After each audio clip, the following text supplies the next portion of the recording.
میری جان، مجھے دکھ ہوتا ہے تمہیں ایسے دیکھ کے سارا دن اپنے کمرے میں بند رہتی ہو، اس لیے تمہیں اب اس گھر سے نکلنا ہوگا۔ کہاں جاؤں گی امی؟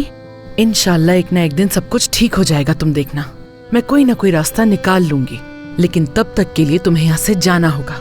امی، آپ جانتی ہیں میرے پاس جانے کی کوئی جگہ نہیں۔ میں جانتی ہوں بیٹا، پتہ ہے آج میری ملاقات ایک دوست سے ہوئی۔ کون ہے؟ تم نہیں جانتی اسے، اس نے مجھے ایک نوکری کی پیشکش کی ہے، تو میں نے سوچا ہے کہ وہ نوکری تمہیں کرنی چاہیے بیٹا، اس بہانے گھر سے تو نکلو گی۔ کیسی نوکری؟ گھریلو ملازمہ۔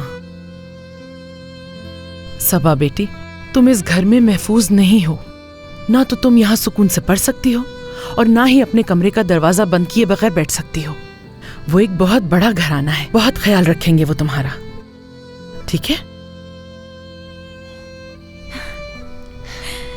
امی فکر نہ کریں، مجھے کام کرنے پر کوئی اعتراض نہیں، مگر میں نے نوکرانی بننے کا خواب نہیں دیکھا تھا۔